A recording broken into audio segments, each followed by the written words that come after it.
Hey guys, happy Better Call Saul Day. To celebrate hitting 5,000 subscribers, I thought I would hop on really quick and do a video where I respond to some of your comments and questions. I used to do this more regularly in the past. I haven't done one in a while, so we're way overdue. And what better way to say thank you for subscribing and welcome to all the new subscribers.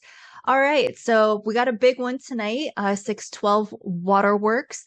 There may be some spoilers in this video. So like if you haven't watched the teaser for this episode, you don't want to know what anyone has said about this episode, this may not be the video for you. You might want to skip out. I don't have any leaks or any like insider information. It's just like stuff that's all publicly available, like stuff that the creators, the showrunners have said, and the official teaser and other promotional material. All right, so let's get into it. So in my breakdown of 611, I mentioned at the end that I didn't get a chance to say everything that I wanted to say. This is of course, it's a yellow legal notepad that I use to take notes on the episodes as I watch them. So it's very disjointed. It's just kind of like stream of consciousness thought, sometimes just a word or two. And I didn't get to cover everything. So this is 611. You see, I even do front and back. But one of the things I didn't really get to come back to, well, there were a couple things that I had started to mention but didn't come around to. So I wanted to address that in this video. So the first thing is from Angela McCarthy, and she asked, what was Courtney trying to say about the ocean painting? So thank you for that question, Angela. I should have actually put some voiceover there because I did point it out in a video clip when I was talking about something else. So I was talking about the ID being Alfred Hawthorne Hill, the first mark that they scam, and Hill being the same last name as Henry Hill in Goodfellas. And as a couple of you have pointed out, that's also Alfred Hawthorne Hill apparently is Benny Hill's real name. So that's a cool little insider piece of information. So what was I trying to say about the ocean painting? So when Buddy first walks into that first Mark's house, in that hallway shot, you see that there is a painting of the ocean on the wall in the hall there, and it looks like a tumultuous ocean. It looks like there's a storm brewing. So I noted a couple of the water references throughout that episode, and then of course this episode tonight is called Waterworks, and Jimmy is strongly associated with water. Now we know that Kim is also associated with water. She works at a sprinkler store. Tonight's episode is called Waterworks. Kim, I think, historically has been really good at putting out fires, and I think there might be a fire burning here. But in terms of like the actual painting itself, I think that's foreshadowing of a storm brewing, right? So of something perhaps catastrophic happening. It's sort of just a bad omen of what might come. This was a great comment from TetchyEquation. And Tetchy said, another detail I've noticed is that the victims seem to be shadows of Jimmy's previous associates. First, we see a guy who likes drinking and pulling bar scams like Marco. Then we see a guy who's giving Saul financial advice and telling him how to diversify, like Ken. They even both use the phrase, don't put all your eggs in one basket. Nice catch there, Tetchy. Then we see a guy who has cancer, like Walt. These guys obviously get a lot less screen time and character development than their original versions.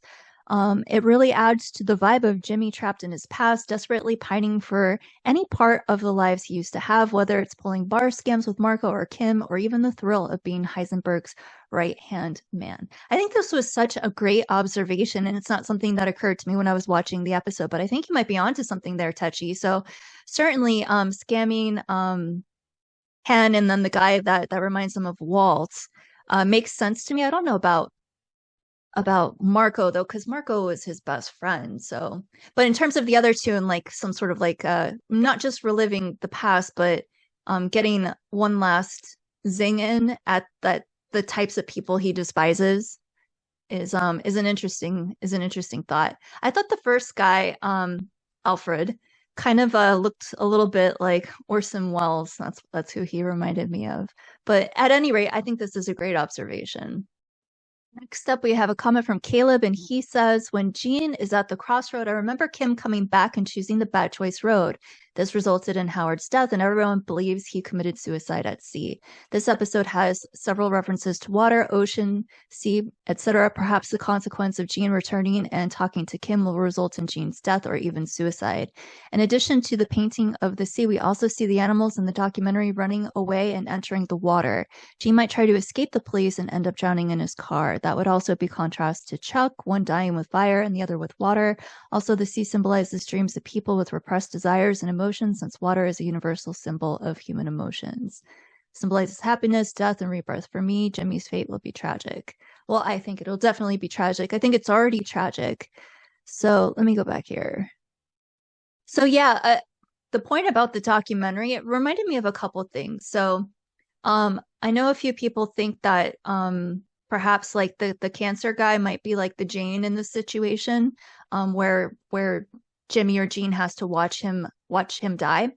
And so if you'll recall in Breaking Bad, right before Walt goes to Jesse's apartment, he's watching a documentary on elephants. So there's a little parallel there, perhaps. And as I remarked in my breakdown of this episode, it stood out to me the line that was said, because it was saying like the animals need to be like healthy and well fed and things like that, or they will be left behind. And the line specifically right before he switches channels to the girls exercising is that you must be disease free or be left behind. And I talked a little bit about like how I thought that might apply to the cancer guy's situation and also to Jean's situation there. Now, I don't know that it's necessarily so perhaps the consequence of Jean returning and talking to Kim will result in Jean's death or even suicide. I think it's certainly, talking to Kim led him down this path. I don't think he's going to die. I think he might be really seriously injured. So as I said in my breakdown of that episode, a line that stood out to me is when the guy says to him that, most of like the financial advisors are straight shooters. And I remarked that could perhaps be foreshadowing. And then when Jeff is driving Jean to this guy's house, he's like, I don't even know if if the barbiturates are still, it's been like 3 hours since he would have ingested the water with the barbiturates. He doesn't even know if he finished it all. The guy could be awake. So the guy could be conscious.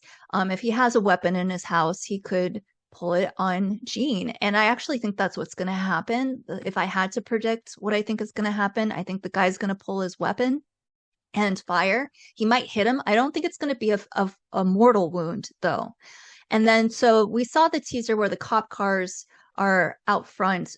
I think Jean would get away. So this is how I envision this going down. So he gets in, the guy wakes up, he pulls his weapon, he fires at Jean. We know he's a straight shooter, but he's also, he's been drugged. So he's been drinking a lot and he has barbiturates in his system. So he may not be as straight of a shooter as he normally might be, so to speak. But he could hit him. He could hit him in like the shoulder or the arm, leg, something like that, a non-fatal wound. And then we know that Jeff is supposed to be coming back in about 20 minutes to pick him up. So, police response is usually faster than that. At least I hope it's faster than that. I don't know what it's like in Omaha, but it should be faster than that. But I think he will get out, right? And he'll, and Jeff will be able to pick him up and take him back to the garage. Now, we know Marion is awake. We know that she was looking out the window. Obviously, it's very suspicious that this was all happening in the middle of the night. So I think Marion still has a big role to play here. So I think they're going to end up getting back to the garage somehow. Whether or not Jimmy is hurt or wounded, I'm not really sure, but I do think he gets out of that guy's house.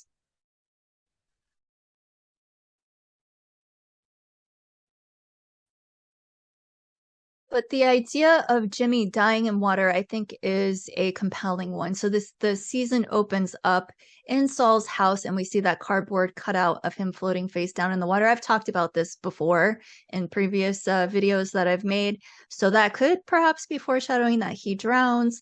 Certainly Swimmy being, his familiar. He's a bit of a fish out of water here. So it would be interesting if he dies in water.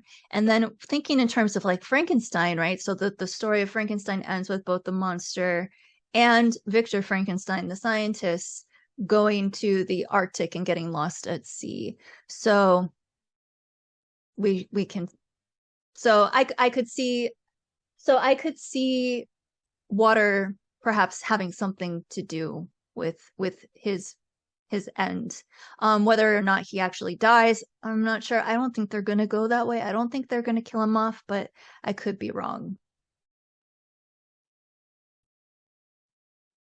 The other possibility is that the guy with cancer is seriously hurt, or that he dies. I hope not. I hope that doesn't happen. I think they'll probably both survive, but one or both might be seriously injured. All right, so the next comment comes from Kell, and Kell says, I think both shows frequently highlight the alchemy between people in relationships. Craig Kettleman would never have embezzled a cent without Betsy's influence. Definitely. Skylar never would have gotten into money laundering without Walt. It's debatable whether she even would have been okay with Ted's tax fraud if she hadn't been primed for crime beforehand. That's a great point. Kim and Jimmy combined to make a toxic and dangerous addicted couple. Walter and Jesse make a great team, but their achievement is to create an especially potent poison. Hank and Gomi would work okay apart, but shone brightest as a team. And of course, we see plenty of toxic pairings in real life, such as Leopold and Lo, Bonnie and Clyde, etc. We deal a bit, especially where Jimmy is concerned with nature versus nurture, but we're looking at least as often at who's doing the nurturing or being nurtured and whose company they are and when it happens. Really great observations here, Kel. And I completely agree. So as I was trying to say, I don't remember if this was in my breakdown or in the Frankenstein video, because I pulled comments from both of those videos. But in both of them, I did mention that I don't think I think all these characters influence each other. And someone else, I don't know if I grabbed this comment. Let me see. I guess I didn't grab it. So I'm sorry, I don't remember who exactly said this, but someone said that there's some theory that you are most shaped, or you are molded by the 5 people closest to you in your life that influence you.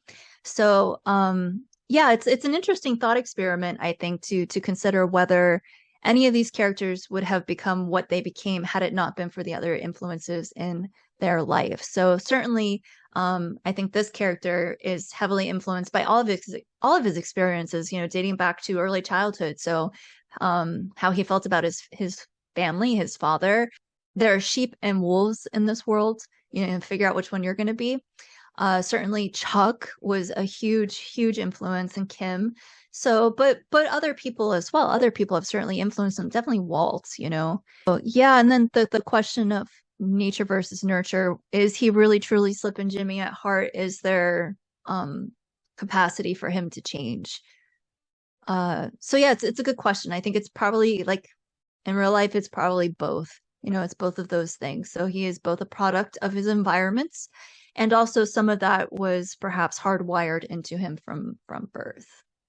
But certainly, how genes can be switched on by environmental factors. Genes, get it? Haha, genes can be switched on. I think a lot of his personality traits have been switched on by what has happened to him throughout his life.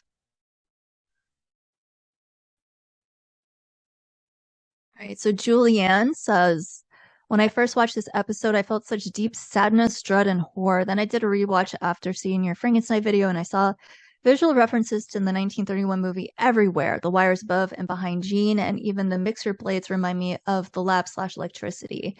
Yeah, and someone else mentioned during Pete's live stream that there were a lot of electric or power lines and phone lines and things like that. And I hadn't noticed. I was already thinking about Frankenstein, but I didn't notice. Isn't that silly?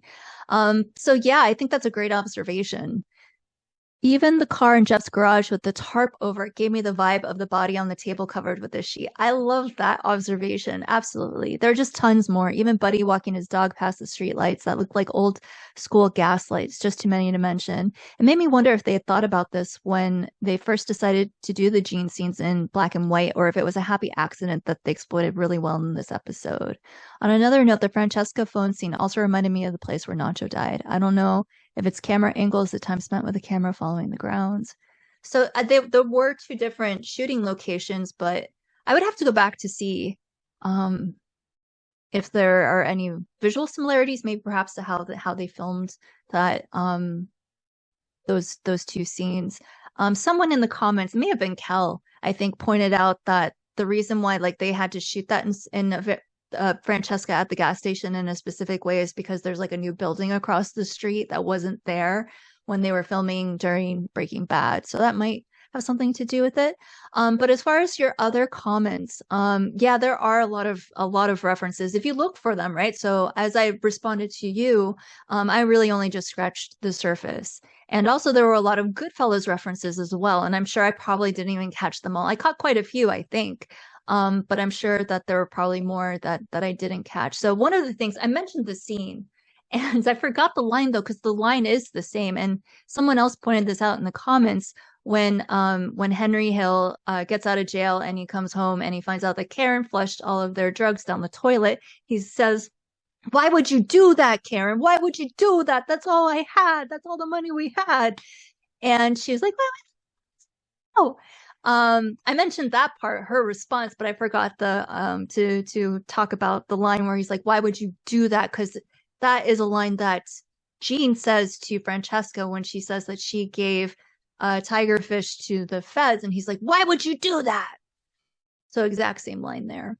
As to your question about whether or not this was a happy accident with the Frankenstein references, I don't think so. And a couple of people have reached out to me to actually send me this photo. I'll put it up here. Send me this photo of Saul's of Saul's closet and what appears to be a Frankenstein mask. So I think if that is a Frankenstein mask, it certainly looks like it might be. They've been thinking about this at least since the first episode of this season. So certainly as they sat down to start working on season 6 and planning out the trajectory, they had the idea of this sort of Frankenstein story arc. All right, we got a long one here from Kevin. Kevin says to the rest of the 5 pages of notes, these are so good. I also want to hear your take on Pete's idea that Jimmy Saul Jean Victor Frankenstein may wind up in a situation where the cancer-stricken Mark is dying and he has the choice of saving him or letting him die. Pete drew the parallel of that to Walt letting Jean die. Yeah, so I talked a little bit about this already. If Jean saved the guy, it might be a path to some semblance of redemption and differentiate him from Walt, or if he lets him die, it would be the final confirmation that he's definitively broken bad. Of course, it's different in that, let's say the Mark is dying because of the interaction of his cancer drugs with the booze and barbiturates. If Jimmy hadn't run the con, the guy wouldn't be in need of saving, whereas Walt didn't directly cause Jane's peril. And when asked, Gilligan said one way he thought of it was that Walt took some solace in the idea of protecting Jesse from his John and Yoko heroin relationship that might well eventually cause him to OD as well. Also, Jimmy going ahead with his con being a parallel to Kim's U-turn to go ahead with the other con. In each case, there was a compelling reason to let it go. In Jimmy's case, it's just one Mark out of many.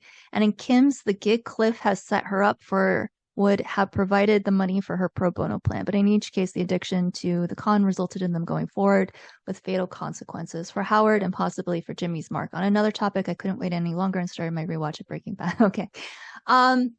Yeah, so a lot of good thoughts here. So I already talked a little bit about like this being perhaps the Jay moment. And as I already said, I see that guy pulling his gun.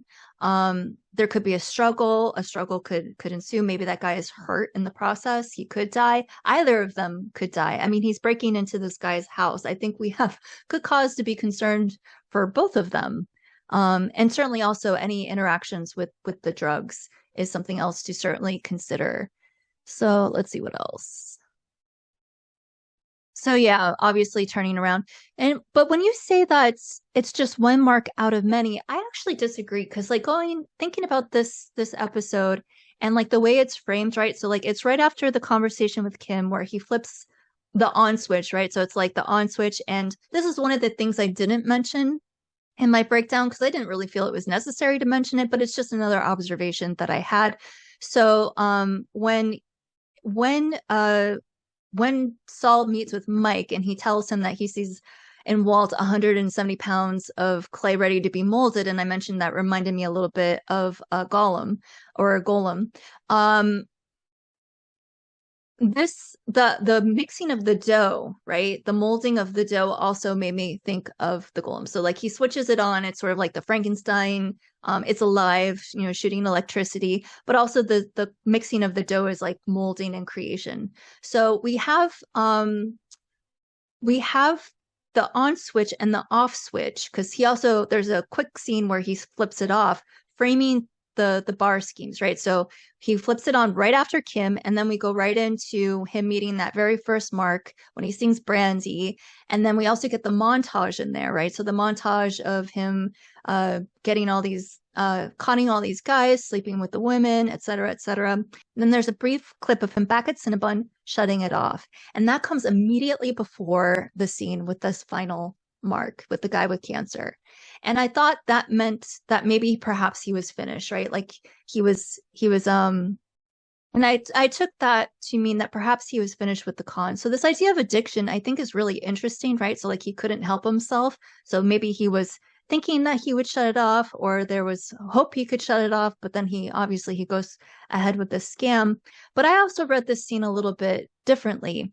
So I see that conversation that they have. I actually think that there is a moment of genuine human compassion that Gene displays for this guy. So when he takes out his pills and he asks him, what are those for? And the guy says cancer. And then he says, it's none of my business, but should you be drinking? And to me, I read that as like an actual real moment of humanity. And the guy was like, you only go around once. He said, you only go around once. So the way I interpreted that line is that the guy was basically saying, I'm going to die anyway. And I think that resonated with Gene. It's like, yeah, I'm going to die anyway. So why am I going to stop? Why am I going to throw in the towel now? I'm just going to keep going forward with this. And I think that was motivation. So I had some back and forth with some of you may have seen if you follow Tom Schnauz about this particular moment. And I asked him if that was, the intention. And he said, actually, it wasn't the intention, but then ultimately said, though, that it's open to interpretation. So that was my interpretation of it. So that line was the sort of inciting incident for Gene to go forward with this moment. And I think it is a significant mark. I don't think it's just one of many, because this guy was different. He was nicer, right? He wasn't as much of a jerk as the other ones. They were having a nice conversation. He seemed considerate. He ordered the drink for him. He even wanted to give him the cap, unlike the other ones that we'd seen previously, who were all jerks, But this guy wasn't. He wasn't a jerk, and I think he was significant for that reason. And the last comment comes from Susan Denny, who says, it's a tribute to the writers of Better Call Saul that the creator of Jimmy McGill was so real and compelling that I quickly transitioned referring to and thinking about him as Jimmy instead of Saul, even though the name and character of Saul Goodman had been in my head for many years previously. Gene was a sad, lonely guy in Omaha. I effortlessly differentiated between the three personas of the main character in my thoughts and discussions until lately.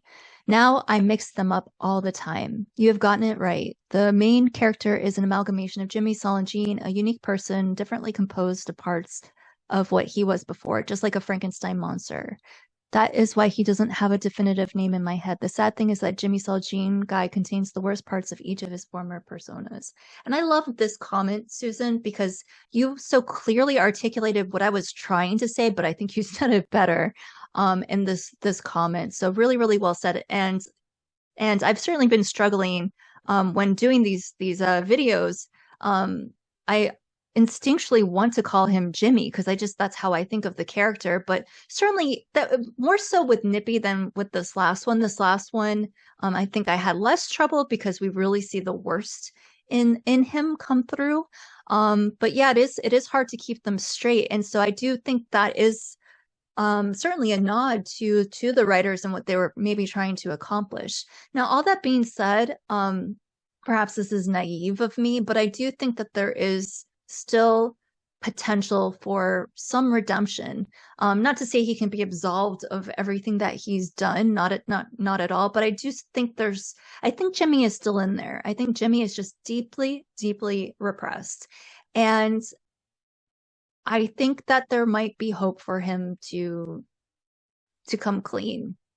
So just a couple of other things that I wanted to mention in this video that I didn't get to mention in the last one. So I opened my breakdown of 611 by talking about the significance, or telling you guys at least to remember that the episode begins with him tied up in the RV, right? And that it looks like certainly he's been caught, right? He's been caught. It looks like death is imminent, but he ends up getting out of it. And as you know, Lalo at one point says, your man is like La Cucaracha, a born survivor. So I was thinking that perhaps might be foreshadowing for what might be to come. So it might look like Jimmy is going to get caught, or Gene is going to get caught, but he may actually end up getting out of it somehow. So that could mean, like, perhaps with his life, maybe this episode will end with a cliffhanger where we're not sure what happens to him. Maybe he is hurt. I imagine at any rate we are going to get a crazy cliffhanger tonight. I mean, it's the penultimate episode. How can we not get a cliffhanger tonight? So it may look as though he's been caught, or that all hope is lost, or that, his life is in imminent danger. But, we'll have to wait and see. He might get out of it. So he is a born survivor. Another thing I forgot to mention was just something else, just another little linguistic thing that I picked up. Haven't really, these are one of these like sort of half-baked ideas, which is why I didn't mention it in the last video, but I did mention it. So when I was talking about Francesca, and I mentioned when I was speaking specifically about their phone call and stuff like that, and this idea of Narca, I mentioned that I thought she might be one of several characters who could potentially, narc on Gene. And we see that she narked already by telling the feds about the Tigerfish Corporation. But there are a few others, of course. And this isn't like any deep revelation here or anything. But certainly Kim is a possibility. Francesca's a possibility. But also Marion, and I think Buddy. But it was Buddy that I wanted to talk about here. And a little linguistic thing that I noticed in this episode. So in the scene where Saul is meeting with Mike, Mike tells Saul that Walt is an amateur. So, and that's not the only time we hear the word amateur in this episode, though. So when they go back to the garage after Buddy doesn't want to go through with scamming the guy with cancer, and right before Saul fires him, he calls him an amateur. And he says, because you're such an amateur, let me, remind you, don't say anything to anyone. So this idea of amateur, right? And like the amateur perhaps being more formidable than what Saul took him to be. So again, like I said, it's a little bit half-baked, but it might mean nothing. It could just be like, the word amateur was used to describe both Walt and Buddy. But we see what Walt is able to do. He proves that he's not as big of an amateur as Mike took him to be. And the same might be true of Buddy. Maybe he's not as big of an amateur as Gene accuses him of. But I think that Marion is going to have the bigger role here, as I already said, right? So I envision Jimmy getting out of the house and getting back to the garage, and then Marion having some larger role to play there. So I mentioned the life alert necklace that she wears. So that perhaps might come into play. And for those of you that aren't familiar, what it does is you hit the button and it automatically notifies local authorities, right? So like they might send EMTs or the police or both. And the last thing I wanted to talk about here is the return of Kim. Well, I don't think it's going to be a joyous reunion. I'm so curious though to see what Kim has been up to, and I hope this episode actually starts on Kim, maybe on a flashback. So I'm still really eager to find out like what happened in her past, either what caused her to leave Red Cloud or how she ended up in Albuquerque. We know she did her undergrad in Colorado, so it wasn't straight from Red Cloud to New Mexico, but I'm really curious to see what she's been up to and what her life is like in Florida. And as far as how she gets involved with Gene or Jimmy again, so one of the things that we still haven't heard from one of the teasers is her reciting her oath, right? So it sounds like she's reciting her oath when you're admitted into the bar. So that could be a flashback. That could be a flashback to the moment when she is admitted into the bar. And certainly she was friends with Jimmy at the time, because we know that she was a law student while working at HHM in the mailroom, and we see that scene of them together. Remember when he's like collecting like the Oscar pool votes and things like that, and Chuck stops to talk to them, and she mentions that she's still a law student. So when she takes her oath, it could be a flashback. Because I was trying to think like, well, what would be the point of showing that flashback? So, and how does that further the plot? So it may be perhaps a scene where members from HHM are in attendance. I imagine maybe like Chuck or Howard, some of the partners might be there to support her. Certainly, maybe Jimmy was in attendance when she was admitted to the bar. So that might be a really sort of heart-wrenching flashback. Certainly another possibility, and this is something I've mentioned before, is that she actually gets readmitted to the bar. So we know she's currently working at a sprinkler store, but there may be cause for her to get back into the law. Now, I don't know, like, let's say a scenario where Jimmy gets, so let's imagine a scenario where Gene gets caught and then he gets tried. He needs a lawyer. So I think maybe a couple of possibilities. So let's say he gets extradited back to New Mexico to face trial for his involvement with Walter White. Maybe Bill Oakley will be his attorney. We know he switched sides. He's no longer working for the states. And or Kim. Although I don't imagine Kim cleaning up after him again necessarily. I can't imagine that. That she would go back into the law to defend him, but maybe we'll have to wait and see there if that's even how it goes. But I do imagine that Gene will get caught at the end of this, and hopefully he gets out of it with his life. All right, so that's gonna be it. I know this was a short one. All right, well, I think I'm going to wrap this up here. I know this was a short one. I might do something like this again soon. I mean, we only have 2 left, and so yeah, I'll probably post later tonight after this episode, like I've been doing, like asking you guys your thoughts. So maybe I'll feature some of your comments on that post, so look out for that. Would love to hear your thoughts on what, not just what you think might happen, what you hope might happen, because I have a lot of ideas about what I would like to happen, but things that are definitely not going to happen. So I was joking with some friends that I think it would be cool, like if at the end of this episode is when Kim shows up and the Rolling Stones, she's like a rainbow starts playing, and that's when color comes back into Gene's world.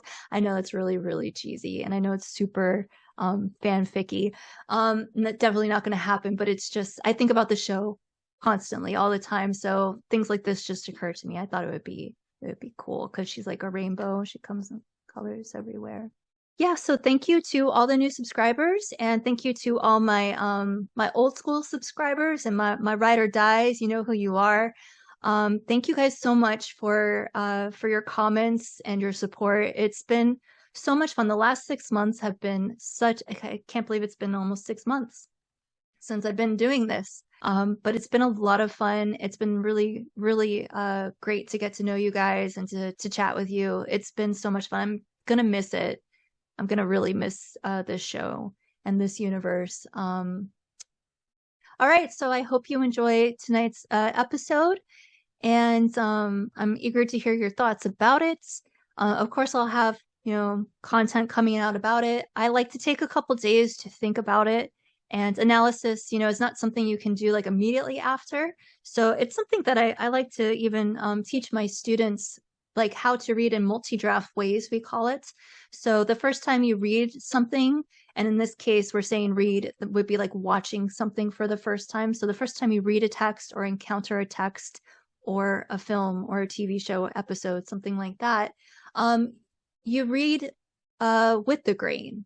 You're reading it with the grain. So that means that you're just reading it, watching it for understanding, right? So you watch it, you go in, and I like to watch and just enjoy the experience. It's hard to shut off the analytical part, and the people I watch with sometimes get very annoyed with me because I'm like, I can't help myself. I start predicting about what's going to happen, and I'm like, oh my gosh, so.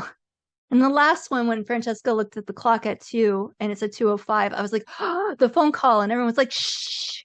So you read or watch just for understanding the first time. And then you want to read a text or rewatch a text. And that's when you can be, and that's when you read against the grain. And what does that mean? That means that you're questioning things more, you're reading it more critically. You're looking for things like symbolism, looking at arguments, things like that. So again, depending on the text, and considering like perhaps counterpoints, counter arguments, etc.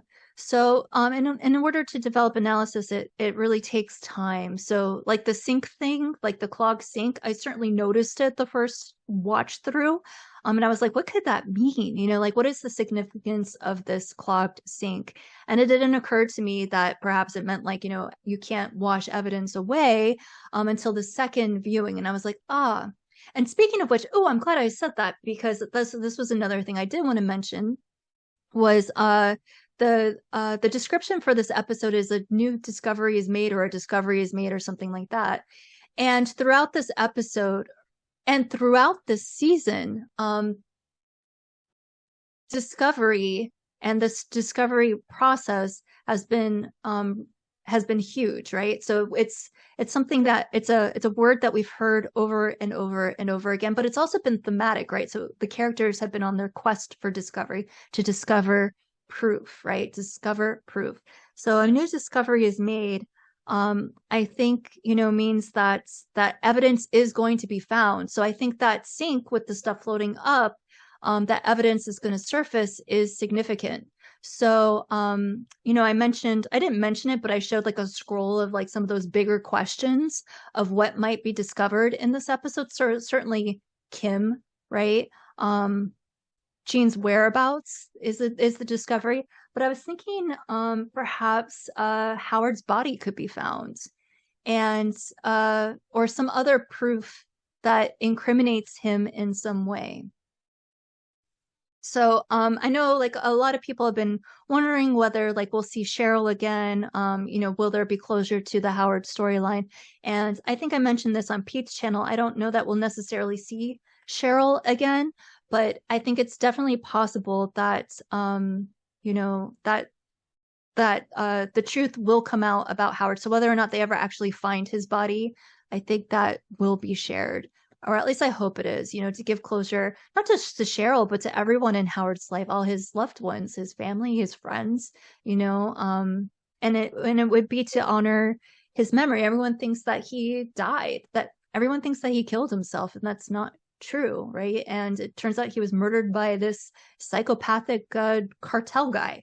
So knowing the truth about that, I think getting the truth about that out there, I think would be great. And so I think of the American Greed story and how it ended. That first part ended with the introduction of Lalo, I think is significant. So I think that it is going to come into play. I think that story is going to be told about what really happened, how Lalo is actually the one who killed Howard. I think that story will be told. I don't know if it's going to come out in this episode, but certainly we only have 2 left. I think it will come out by the end.